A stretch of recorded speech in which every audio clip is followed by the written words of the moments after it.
কালকে হচ্ছে 6 দফার ভোট অনুষ্ঠিত হবে আর আগামী 1 তারিখে 7 দফার শেষ ভোট। আমাদের এখানে দমদমে আগামী 1 তারিখ ভোট। আমরা লাল ঝান্ডার লোকেরা, জাতীয় কংগ্রেসের লোকেরা স্বভাবতই আমাদের প্রার্থীর পক্ষে বলবার জন্য এসেছি। আবার আগামী কাল থেকে ঘূর্ণিঝড় রুমেলা, সেই ঝড় আসারও একটা আগাম চেতাবনী রয়েছে যে ঝড় আসতে পারে। সংবাদ মাধ্যমে ঝড় নিয়েও নানান আলোচনা করছে,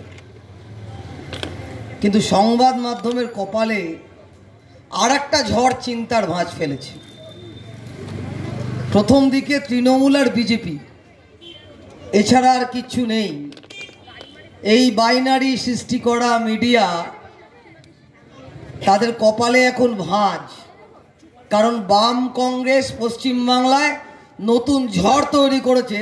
4 দফার ভোটে এটা স্পষ্ট হয়ে গেছে যে উত্তর বাংলা থেকে যে ঝড় উঠেছে, সেই ঝড় ওই ঘাস ফুল আর পদ্ম ফুলকে খড়কুটোর মতন উড়িয়ে নিয়ে চলে যাবে।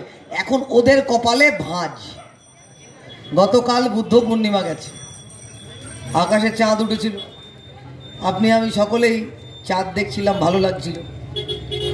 ভগবান বুদ্ধের অনেকগুলো নাম, ভগবান বুদ্ধের অনেক নাম। কেউ বলে তথাগত, কেউ বলে অমিতাভ, কেউ বলে গৌতম বুদ্ধ। সেরকম ভগবান বুদ্ধের আর একটা নাম হচ্ছে সৌগত। হ্যাঁ, সিদ্ধার্থ ভগবান বুদ্ধের নাম, আবার সৌগতও ভগবান বুদ্ধের নাম। বুদ্ধ মানে কি বুঝি? গোটা পৃথিবীর মানুষ কি বোঝে? বুদ্ধ মানে গোটা পৃথিবীর মানুষ বোঝে অহিংসার কথা, মানব ধর্মের কথা, সব মানুষকে ভালোবাসার কথা। বুদ্ধ মানে গোটা পৃথিবীর মানুষ কি বোঝে? যে এক রাজপুত্র জানলা ধরে দাঁড়িয়ে রয়েছেন, আর জানলার ওপাশে অসংখ্য নরনারী না যাদের দুঃখ দেখে রাজপুত্র ঘর ত্যাগ করলেন, যে কি করে মানুষের দুঃখ দুর্দশার তিনি বিমোচন করবেন, তিনি মানুষকে সেই দুঃখ দুর্দশা থেকে উদ্ধার করবেন। এই হচ্ছে বুদ্ধদেব। আর আমাদের এখানে সৌগত রায়, যাকে শুধু আপনি ঘুষ নিয়ে থ্যাংক ইউ বলতে দেখেছেন এমন নয়, যাকে আপনি লোকসভার এমপি হওয়ার পর শুনেছেন যে তিনি বলছেন যে চামড়া চামড়া গুটিয়ে নেব আমরা, আর সেই চামড়ায় মানুষের চামড়া দিয়ে জুতো বানিয়ে তিনি ডুগডুগি বাজাবেন। এটা হচ্ছে এখানকার এমপি সৌগত রায়ের কথা। আমি নাম নিয়ে কোনো কথা বলতাম না। আমাদের মুখ্যমন্ত্রী কোনো লোকসভাতেই 2 বার যাননি, কিন্তু দমদমে সৌগতবাবুর হার নিশ্চিত। দমদমের কুজন হারছে, দমদমের সুজন জিতছে। এটা এই দেওয়াল লিখনটা পড়ার পরে উনি সোদপুর কামারহাটির মধ্যে 2 বার এসে গেছেন। তো সেখানে এসে উনি বলা শুরু করলেন যে আমি আমার নিজের মমতা নামটা পছন্দ করছি না। মমতা নামের অর্থ মমতা, মায়া, মমতা, ভালোবাসা। যিনি পশ্চিমবাংলাকে হিংসায় 1 নম্বর করেছেন, যিনি পশ্চিমবাংলাকে নারী নির্যাতনে 1 নম্বর করেছেন, যিনি পশ্চিমবাংলাকে চুরি দুর্নীতিতে 1 নম্বর করেছেন, তিনি তো নিজের নামটার জন্য লজ্জা পাবেই না। এখানে আমাদের এমপি সৌগতবাবু নিজের নামের জন্য লজ্জা পাচ্ছেন, যে আমি চামড়া নিয়ে কুটিয়ে ডুগডুগি খেলতে বলেছি। ভোটে এগুলো আলোচ্য বিষয়বস্তু না, কিন্তু বললাম কেন? কারণ দমদমের আকাশ বাতাসে গলি গলিতে বাতটা এই কথা ক্রমশ গুঞ্জরিত হচ্ছে, মুখরিত হচ্ছে যে দমদম সুজনকে চায়, সুজন। দমদম ভালো লোককে চায়। হ্যাঁ, আমরা এমপি সুজন চক্রবর্তীকে দেখেছি, আমরা এমএলএ সুজন চক্রবর্তীকে দেখেছি, আমরা বাম আমলে এমপি গিরি করা সুজন চক্রবর্তীকে দেখেছি। আবার এই তৃণমূলের আমলে বিরোধী দলনেতা বিধানসভায় দাঁড়িয়ে জনগণের কণ্ঠস্বর হয়ে ওঠা সুজন চক্রবর্তীকে দেখেছি। সুজন চক্রবর্তীকে বাড়ির খাটের তলায় কোটি টাকা লুকিয়ে রাখতে কোনো সিবিআই ইডি দেখেনি। সুজন চক্রবর্তীকে কেউ ঘুষ নিয়ে থ্যাংক ইউ বলতে দেখেনি।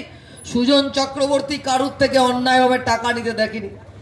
আর সুজন চক্রবর্তী গোটা পশ্চিমবাংলায় মানুষের দাবিতে লড়েছেন। 2 বছর আগে যেসব কারখানার পুনরুজ্জীবনের জন্য সবচেয়ে বড় যেসব কারখানার গেটে যে মিটিংটা আমরা করেছি, সেই মিটিংয়েরও অন্যতম প্রধান বক্তা ছিলেন কমরেড সুজন চক্রবর্তী। সুজন চক্রবর্তী 42টা কেন্দ্রে নানান লোক দাঁড়িয়েছেন, নানান মতের নানান মানুষ, কিন্তু সুজন চক্রবর্তী দমদমে দাঁড়িয়ে দমদমের জন্য মাস্টার প্ল্যান করেছেন। আর দমদম মাস্টার প্ল্যানে প্রতিটা 7টা বিধানসভার জন্য 7 রকম কথা, 7 রকম ভাবনা। দমদম বিধানসভার জন্য যে ভাবনা, সেই ভাবনার 1 নম্বর কথাই হচ্ছে যেসব কারখানার পুনরুজ্জীবন আমরা কেউ ভুলে যাইনি। 2016 সালের বিধানসভা নির্বাচন, জেলখানার মাঠে মাননীয় মুখ্যমন্ত্রী বক্তৃতা করছেন, আর জেলখানার মাঠে দাঁড়িয়ে মাননীয় মুখ্যমন্ত্রী প্রতিশ্রুতি দিয়েছিলেন যেসব কারখানা খুলে যাবে। 2016 থেকে 2024 সাল কেউ কথা রাখেনি, আমাদের মুখ্যমন্ত্রীও কথা রাখেনি। যেসব পুনরুজ্জীবনের জন্য লড়াই হচ্ছে, আমাদের দমদমের সংসদকে একবারের জন্য যেসব পুনরুজ্জীবনের জন্য লড়াই করতে আমরা শুনিনি। একবারও সংসদে তার কণ্ঠস্বর আমরা শুনিনি যে তিনি বলছেন দমদম আমাদের এই ব্যারাকপুর দমদম শিল্পাঞ্চল, যে শিল্পাঞ্চল দেখে আমাদের মতন এই প্রজন্মের ছেলে মেয়েদের ওই হেমন্ত মুখোপাধ্যায়ের গায়া সাপমোচন সিনেমার ওই গানটা মনে আসে। বিশেষ করে দমদমের দিকে তাকালে বারবার মনে আসে একটি সিনেমার দৃশ্যে উত্তম কুমার দাঁড়িয়ে গানটা গাইছিলেন যে শোনো বন্ধু শোনো, প্রাণহীন ওই শহরের রূপকথা, ইটের পাঁজরে লোহার খাঁচায় দারুণ মর্ম ব্যথা। দমদমের ইটের পাঁজরে লোহার খাঁচায় দমদমের দারুণ মর্ম ব্যথা। 2009 থেকে 2024 সাল সৌগত বাবুরা সেই মর্ম ব্যথার কোনো হজিত করতে পারেননি, সেই মর্ম ব্যথার ছুঁয়ে দেখতে পারেননি। একের পর এক কারখানা বন্ধ হয়েছে ব্যারাকপুর দমদম শিল্পাঞ্চলে। একের পর এক কারখানার জমিতে বেআইনি বহুতল নির্মাণ করা হয়েছে। এই যে এত গরমে এত আবহাওয়ার পরিবর্তন, একের পর এক পুকুর ভরাট করা হয়েছে, একের পর এক জলা জমি ভরাট করে ফ্ল্যাট বানানো হয়েছে, গাছ কাটা হয়েছে, নির্বিচারে দমদমকে বদলে ফেলা হয়েছে। কমরেড সুজন চক্রবর্তী বলেছেন তিনি যদি এমপি হতে দিল্লি যেতে পারেন তাহলে এর কথার এই দমদমকে তিনি আমূল পরিবর্তন করবেন। এই ইটের পাঁজরে লোহার খাতায় যে যন্ত্রণা, সেই যন্ত্রণা থেকে দমদমবাসীকে তিনি মুক্তি দেবেন, দমদমের মানুষকে তিনি মুক্তি দেবেন। এই দমদম ব্যারাকপুর শিল্পাঞ্চল এক সময় দাঁড়িয়ে বলা হতো ম্যানচেস্টার, লন্ডন ইংল্যান্ডের ম্যানচেস্টার, তার সাথে তুলনা করা হতো দমদম ব্যারাকপুর শিল্পাঞ্চলকে। আমরা 2009 সালে অনেকে আপনারা পরিবর্তনের পক্ষে ভোট দিয়েছিলেন এবং আশা করেছিলেন। HMBর কথা কমরেড রানাদা বলছিলেন, দমদমের অলিতে গলিতে কারখানা, দমদমের অলিতে গলিতে শিল্প, এত বড় দমদম এয়ারপোর্ট, সেই দমদম এয়ারপোর্ট নেতাজি সুভাষচন্দ্র বসুর নামাঙ্কিত দমদম এয়ারপোর্ট, সেই দমদম এয়ারপোর্টকে ওরা বেসরকারীকরণ করে দিচ্ছে নরেন্দ্র মোদীর নেতৃত্বে বিজেপির সরকার। আমরা সৌগত বাবুদের দেখিনি লোকসভায় দাঁড়িয়ে একটা আওয়াজ তুলতে, পশ্চিমবাংলার মুখ্যমন্ত্রীকে দেখিনি এ নিয়ে একটা কথা বলতে। আওয়াজ তুলবেন কি করে? 2016 সালের বিধানসভা নির্বাচনের আগে ভিডিও বেরোলো, সেই ভিডিওতে দেখা গেল যে ঘুষ নিয়ে থ্যাংক ইউ বলছেন আমাদের এমপি স্যার সৌগত রায়। সেই ভিডিওতে দেখা গেল স্যান্ডো গেঞ্জি মুড়ে টাকা নিচ্ছেন মাননীয় জনাব ববি হাকিম সাহেব। সেই ভিডিওতে দেখা গেল যিনি এখন ওয়াশিং মেশিনে গিয়ে বিজেপির সম্পদ হয়েছেন মেজো খোকা শুভেন্দু অধিকারী, তিনি কাগজে মুড়ে টাকা নিচ্ছেন। সেই সময় মুখ্যমন্ত্রী 2016 সালে প্রতিশ্রুতি দিয়েছিলেন, সভায় মিটিং করতে গিয়ে বলেছিলেন আগে জানলে এদের প্রার্থী করতাম না। আমরা অনেকে বিশ্বাস করেছিলাম, আর তারপর দেখলাম 2016 সালের বিধানসভা নির্বাচনের পরে সেই ববি হাকিম প্রার্থী হলো। আমরা দেখলাম 2019 সালের প্রার্থী সৌগত রায় চেঞ্জ হলো না।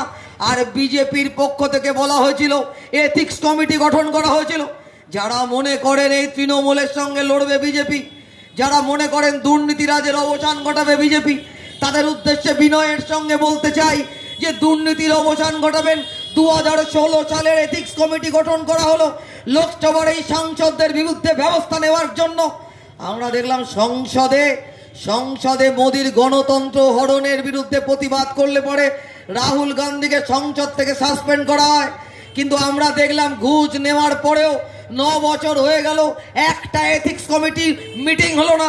একটা এথিক্স কমিটির মিটিং করে যে লোকগুলো এইভাবে কাগজে মুড়ে স্যার থ্যাংক ইউ বলে ঘুষ নিচ্ছিল, সেই লোকগুলোর কোনো শাস্তি হলো না।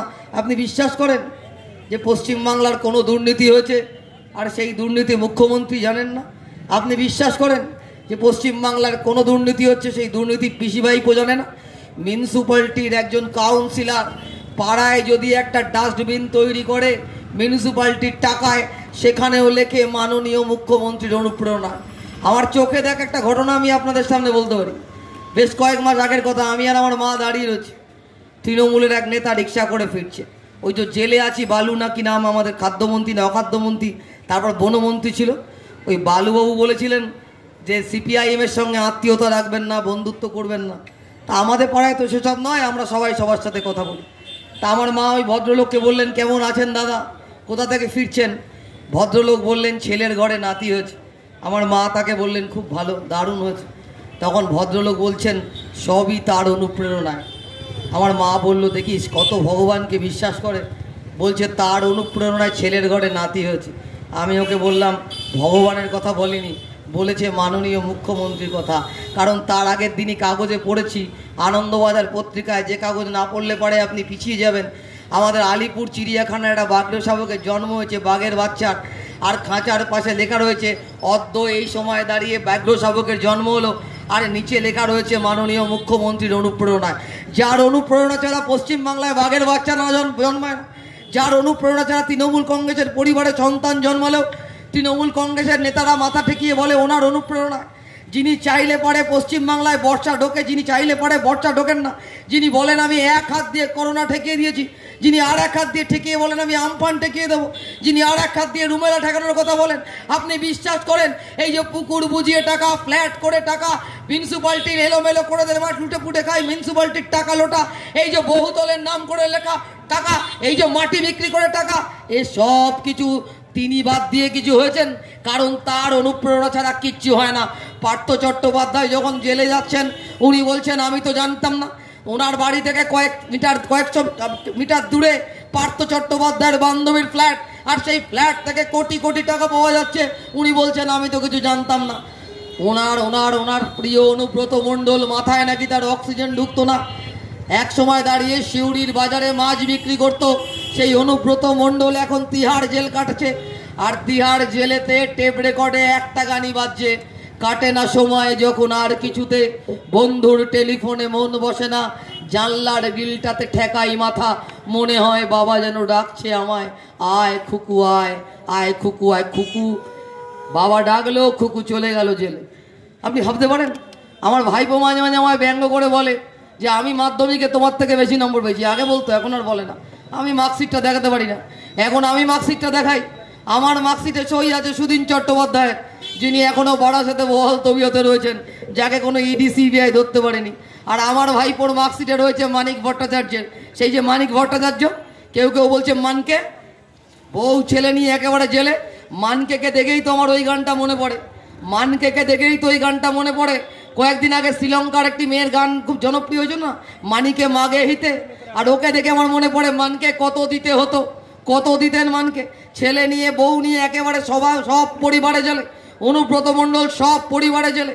আপনি কখনো দেখেছেন এমএলএর হাত থেকে মোবাইল পড়ে যাচ্ছে, আর সেই মোবাইল পুকুরের মধ্যে পড়ে গেল, ডুবুরি সেই মোবাইল তুলছে?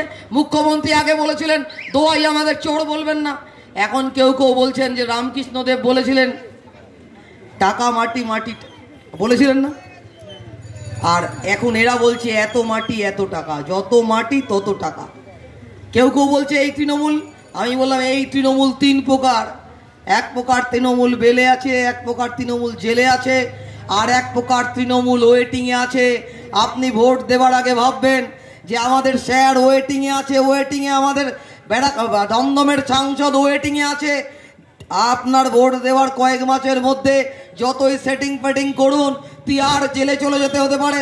আর আপনার এখানে বিজেপির প্রার্থী, যত কম বলবো তত ভালো। রানাদা বলছিলেন যে আমার ওখানের বিজেপির প্রার্থীকে দেখলেই আমার মনে পড়ে যে এপাং ওপাং ঝপাং।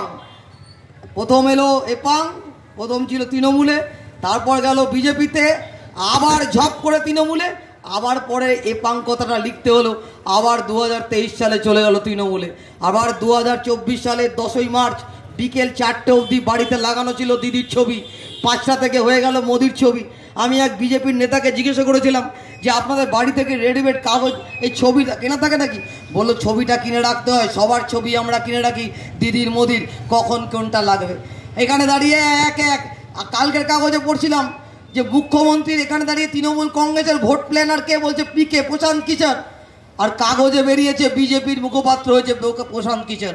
সাদেকি আমাদের রাজ্য সম্পাদক কমরেড সেলিম বলেন যে গোডাউনটা একই, কিন্তু দুটো প্রোডাক্ট বেরিয়েছে, কারখানার গোডাউন একই, মাঝে তৃণমূল তারপরে বিজেপি।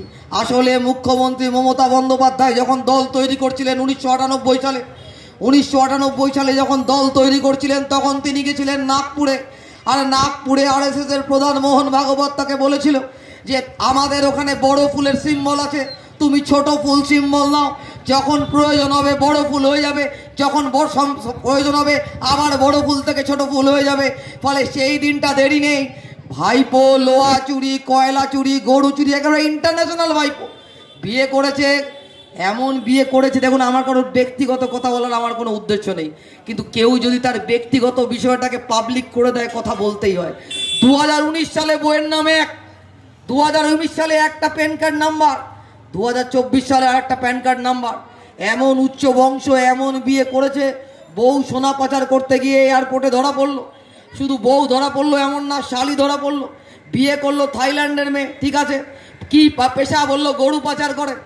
আর আর আর টাকা কোথায় রাখে বললো, কেন মোনা কোথায় টাকা রাখে রাশিয়ান বান্ধবীর অ্যাকাউন্টে, আবার বললে পরে লেগে যাবে। আর আমাদের ইডি সিবিআই কত লোক খুঁজে বেড়ায়। এই ইডি সিবিআইকে আমরা দেখেছি চিদম্বরমের বাড়ির পাঁচিল টপকে ঢুকে যেতে, এদেরকে আমরা দেখেছি কেজরিওয়ালকে গ্রেপ্তার করতে, এদেরকে আমরা দেখেছি লালু প্রসাদ যাদবকে গ্রেপ্তার করতে, এদেরকে আমরা দেখেছি জয়ললিতাকে গ্রেপ্তার করতে, কিন্তু আমাদের এখানে ইডি আর সিবিআই মুখ্যমন্ত্রীর টালির চালার বাড়ি খুঁজে পান না, আর গড়িয়াহাটে যুবরাজের বাড়ি। আমাকে আপনাকে বলে যখন আমরা লক্ষ লক্ষ যুবকের কর্মসংস্থানের কথা বলি, যখন বলি যে 2 কোটি বেকারের চাকরির প্রতিশ্রুতি দিয়েছিল নরেন্দ্র মোদীর নেতৃত্বে বিজেপি সরকার 2014 সালে, এখন বলছে 2 কোটি বাড়িতে রামের জন্মভূমির নেমন্তন্ন পাঠিয়ে দিয়েছি। আর আমরা বললাম 2 কোটি বাড়িতে রামের জন্মভূমিতে মন্দির তৈরির নেমন্তন্ন পত্র পাঠিয়েছ, আর 2 কোটি বাড়িতে চাকরির খাম পৌঁছানোর কথা ছিল, সেই প্রতিশ্রুতির কি হলো? তখন সেই প্রতিশ্রুতি ওরা পালন করে না, বলছে আচ্ছা দিন আসবে বলে 2014 সালে এলো, 2019 সালে বললো मैं चौकीदार हूँ, देश का चौकीदार। और আমরা 5 বছরের অভিজ্ঞতায় বুঝলাম वो देश का चौकीदार नहीं है, वो आदानी और अंबानी का चौकीदार है। दमदम বিমানবন্দর বেচছে কিনবে কে আদানি, কয়লা খনি বেচছে কিনবে কে আদানি, বিদ্যুৎ কেন্দ্র বেচছে কিনবে কে আদানি বা আম্বানি, আমাদের লৌহ ইস্পাত কারখানা বেচছে কিনবে কে আদানি বা আম্বানি। বিদেশে যাচ্ছে, গোটা পৃথিবী ঘুরে বেড়াচ্ছে আমার প্রধানমন্ত্রী, বিদেশ থেকে যখন ফিরছে অস্ট্রেলিয়া থেকে কার জন্য কন্ট্রাক্ট আনলেন, বলছেন আদানির জন্য।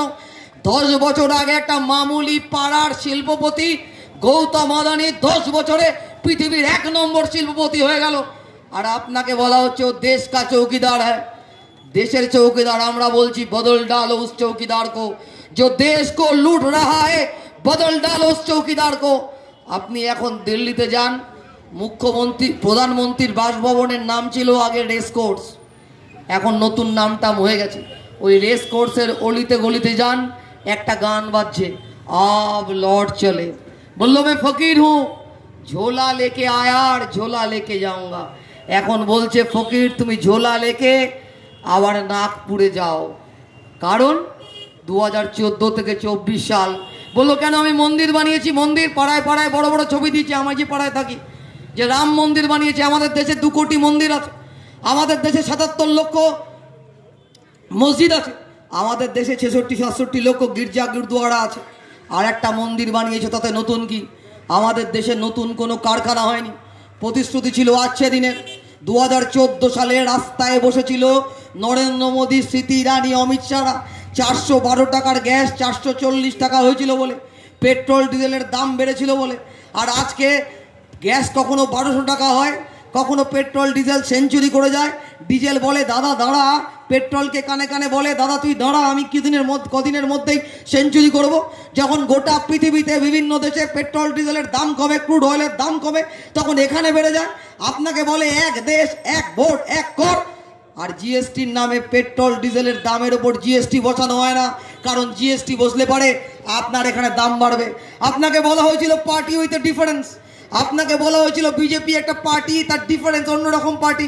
আপনাকে বলা হয়েছিল না খাউঙ্গা না খানে নেই দুঙ্গা, বলেছিল খাবো না, কাউকে খেতে দেবো না। আর লোকসভার বাজেট অধিবেশনে যখন বিরোধীরা বলছে নির্মলা সীতারামনকে যে পেঁয়াজ খাওয়া যাচ্ছে না, পেঁয়াজ কিনতে গেলে চোখে জল পড়ছে, আদা কেনা যাচ্ছে না, আদার দামের ঝাঁঝেই লোকে মরে যাচ্ছে, কাঁচা লঙ্কা কিনবে কি, কাঁচা লঙ্কার দামের এত ঝাঁঝ, লোকে কেড়ে আঙুলটা ছেঁকা টাকাতেও কাঁচা লঙ্কায় ভয় পাচ্ছে, তখন নির্মলা সীতারামন দেশের অর্থমন্ত্রী বলছে খাবার কি দরকার। আমরা বুঝে গেছিলাম আসলে না খাউঙ্গা না খানে নেই দুঙ্গা বলেননি, বলেছিলেন খাউঙ্গা আমরা খাবো লেকিন খানে নেই দুঙ্গা। জিনিসের দাম বাড়ে, চাল ডাল তেল নুন, সরকার কিসের জন্য? আপনি ভোট দেবেন কিসের জন্য? কয়েক মাস আগে একটা সিনেমা দেখছিলাম, জওয়ান সিনেমা। সেই জওয়ান সিনেমার নায়ক বলছে যে আপনি যখন বাজার থেকে সাবান কেনেন ওটাও দেখে কেনেন, আপনি বাজার যখন করেন বাজারে যান দেখে কেনেন, আপনি দাম দিয়ে জিনিসটা নিশ্চয়ই খারাপ কেনেন না।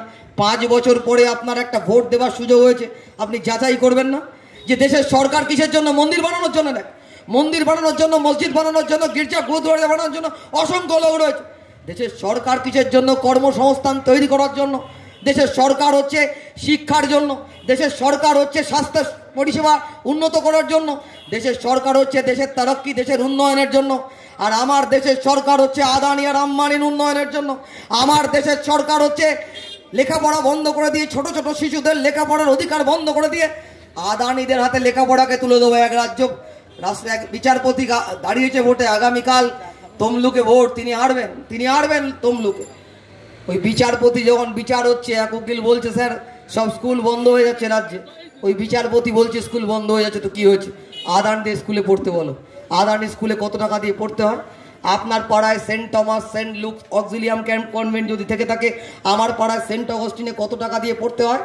আর আমাদের রাজ্যে একেবারে এতগুলো 7,000 8,000 স্কুল বন্ধ হয়ে গেল, প্রাইমারি স্কুলগুলো বন্ধ হয়ে গেল, স্কুলে শিক্ষক নেই, যে কটা শিক্ষক আছে তাদের চাকরির পাশে প্রশ্নচিহ্ন উঠে গেল। আমার দেশের শিক্ষিত বেকার যুবকের কর্মসংস্থানের রাস্তা বন্ধ হয়ে গেল, হাজার হাজার ছেলে মেয়ে পরিযায়ী শ্রমিক হয়ে গেল। বাংলার বাইরে কলকাতা শহর যান, এই দমদমের অলিতে গলিতে বাড়িতে যান, বাড়ি বাড়ি গিয়ে আমাদের কমরেডরা প্রচার করতে গিয়ে দেখছেন বাড়িতে বৃদ্ধা মা বাবা রয়েছেন, ছেলে মেয়ে কোথায়? বললো রাজ্যের বাইরে চলে গেছে। কলকাতা স্টেশন, হাওড়া স্টেশনে যান, প্রতিদিন ট্রেন ছাড়ছে, আর সেই ট্রেনে অসংখ্য ছেলে মেয়ে উঠে কলকাতার বাইরে চলে যাচ্ছে। আমাদের প্রিয় রাজ্যটা শ্মশানে পরিণত হয়েছে। আপনি ভোট দেওয়ার আগে ভাববেন না আপনাকে ভোটে হিন্দু মুসলমান, আপনাকে ভোটে রাম আল্লাহ আপনাকে এই নিয়ে পড়ে থাকতে বলছে, আপনাকে বলছে আপনি এই নিয়ে ভাবুন। আপনার দেশে রবীন্দ্রনাথ নজরুলকে আলাদা করে দেওয়ার চেষ্টা হচ্ছে, আর ওরা চুরি করবে, দুর্নীতি করবে। আর নরেন্দ্র মোদীর নেতৃত্বে বিজেপি সরকার এক আধটা চুনোপুটি ধরে বলবে এই দুর্নীতির বিরুদ্ধে লড়াই করতে পারে বিজেপি, আর কেউ করতে পারে না। গোটা দেশে এত বড় শিক্ষা নিয়ে কেলেঙ্কারি হলো। আসলে দুর্নীতির প্রশ্নে তৃণমূল বিজেপি ভাই ভাই। ইলেকটোরাল বন্ডের কথা আপনাদের আমার সামনে এসেছে। ইলেকটোরাল বন্ড নিয়ে যখন 2017 সালে রাজ্যসভায় আলোচনা হচ্ছে, তখন আমাদের পার্টির general secretary comrade Sitaram Yechury রাজ্যসভার সাংসদ, তিনি ইলেকটোরাল বন্ড নিয়ে বলছেন 22টা লোক মাত্র সীতারামের কথা শুনছেন, বাদবাকি লোকেরা সংসদে বসে কেউ স্যান্ডউইচ খাচ্ছেন ক্যান্টিনে, কেউ কফি খাচ্ছেন, কেউ চা খাচ্ছেন। কমরেড সীতারাম বলছেন এবং বলছেন আমরা হচ্ছে যে পার্টি, সেই পার্টি হচ্ছে ইলেকট্রাল বন্ডের টাকা নেওয়ার জন্য রিফিউজ করেছি। আমরা রতন টাটার 25 কোটি টাকার চেক রিফিউজ করেছি, ইলেকট্রাল বন্ড আমরা মানব না। এবং সিপিআইএম পার্টি হচ্ছে সেই পার্টি যারা কোর্টে কেস করেছে বলে আপনার হাতে তালিকা এসেছে। আর ইলেকট্রাল বন্ডের সুবিধায় 1 নম্বর প্রাপক দলটার নাম হচ্ছে বিজেপি। প্রেশারের ওষুধ খান না, টেলমা ঘটতে কত গুণ দাম বেড়েছে। গ্লেনমার্ক কোম্পানির ওষুধ, প্রেশারের ওষুধ ল্যাবরেটরি পরীক্ষায় ফেল, বাজারে চলছে। আপনার হাতে প্যাক করে 2-3টে ইঞ্জেকশন ফুটিয়ে দেওয়া হচ্ছে, ভ্যাকসিন। করোনার সময় আপনাকে ভ্যাকসিন দেওয়া হচ্ছে, আপনি করোনার সময় আপনার জীবন মৃত্যুর মাঝখানে দাঁড়িয়ে রয়েছেন। করোনার সময় আপনার রোজগার বন্ধ হয়ে গেছে, করোনার সময় স্বাস্থ্য পরিষেবা লাটে উঠেছে। আপনি যখন দুশ্চিন্তায়, আপনি যখন খাদের কিনারায়, তখন আমার দেশের সরকার ওই ভ্যাকসিন প্রস্তুতকারক সংস্থার থেকেও টাকা নিচ্ছে। এখানে কার্ড মানি, ওখানে ইলেকট্রাল বন্ডের নামে মানি। আর কোনো প্রতিবাদ হয় না কেন জানেন? আমি জিজ্ঞাসা করছিলাম দাদাকে যে এখানটা সিএসসি, আমিও সিএসসি এলাকায় থাকি। প্রথম যখন সিএসসির মালিক সঞ্জীব গোয়েঙ্কাকে একটা শিল্প সম্মেলনে দিদির সাথে গান গাইতে শুনেছিলাম, যদি তোর ডাক শুনে কেউ না আসে তাহলে তাহলে একলা চলতে হয়। আমি বাবাকে জিজ্ঞাসা করেছিলাম, বাবা হঠাৎ সঞ্জীব গোয়েঙ্কা গান গাইছে কেন? আমার বাবা আমাকে বলল, ইডিয়েট, তুমি দেখেছো ইলেকট্রিকের বিলটা? আমি বিলটা দেখলাম 4 গুণ বেড়ে গেছে। আপনার ইলেকট্রিকের বিল 5 গুণ 6 গুণ বাড়ে, আর সঞ্জীব গোয়েঙ্কা ইলেকট্রাল বন্ডে টাকা দেয় দিদিকে। আপনার ওষুধের দাম 5 গুণ 6 গুণ 10 গুণ 100 গুণ বাড়ে, ওষুধ কোম্পানির মালিকরা টাকা দেয় নরেন্দ্র মোদীকে। আপনার এয়ারটেলের মোবাইলের রিচার্জ 200 থেকে 230 টাকা হয়, আর এরা ইলেকট্রাল বন্ডের টাকা দেয় হচ্ছে মোদীকে। বলে সিপিআইএম তো শূন্য, ওদের কেন টাকা দেব?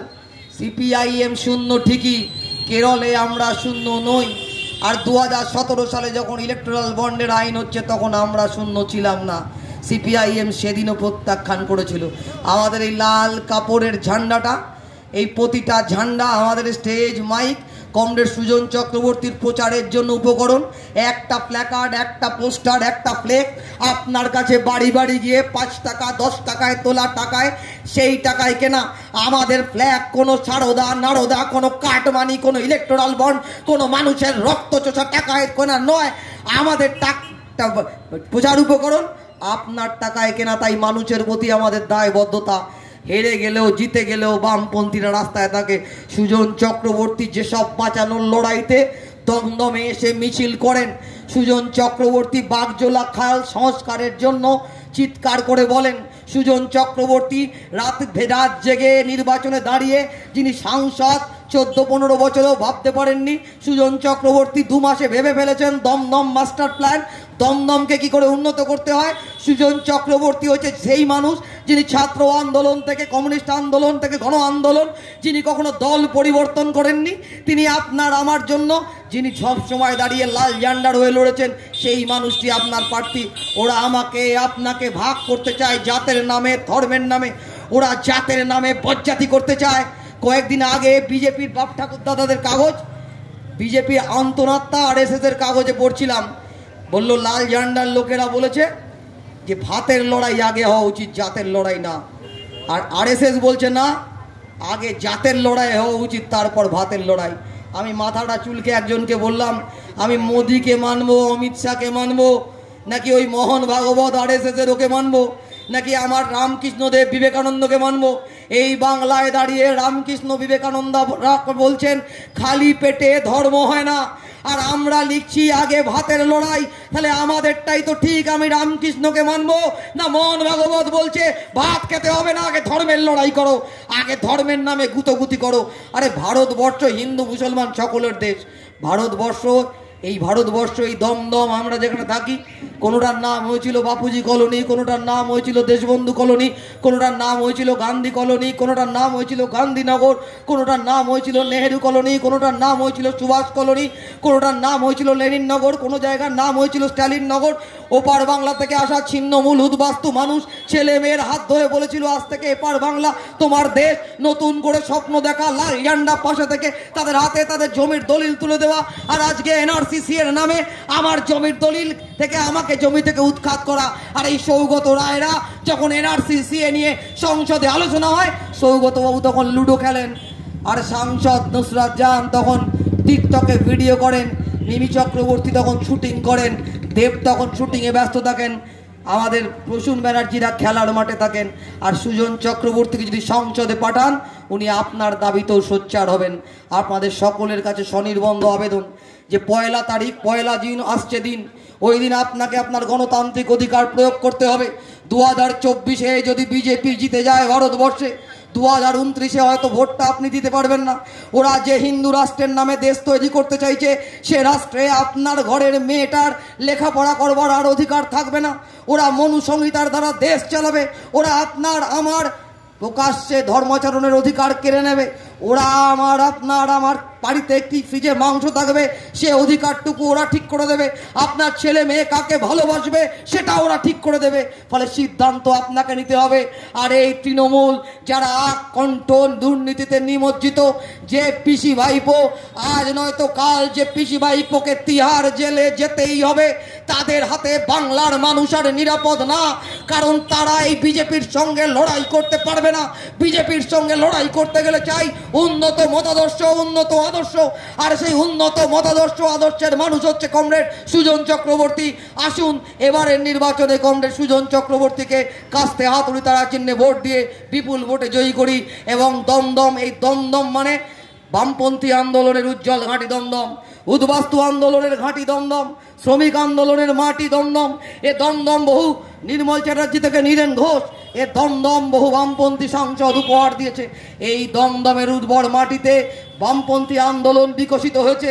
দমদমের উর্বর মাটিতে বামপন্থী আন্দোলন বিকশিত হয়ে দমদমের মানুষের কণ্ঠস্বর সংসদে পৌঁছে গেছে। আসুন আমাদের সেই হারিয়ে যাওয়া ঐতিহ্যের পুনরুদ্ধার করি, আর আমাদের ঐতিহ্যের পুনরুদ্ধার করে আবার দমদম লালে ফিরুক। আর লাল ফিরলে পরে বাংলার হাল ফিরবে, লাল ফিরলে পরে আপনার দাবি আমার দাবি সংসদে উচ্চারিত হবে। 100 দিনের কাজের কথা বামপন্থীরাই বলেছিল, বামপন্থীরাই বলেছিল। অসংগঠিত শ্রমিকের সামাজিক সুরক্ষার কথা বামপন্থীরা ছিল বলেই অর্জুন সেনগুপ্ত কমিশন হয়েছিল।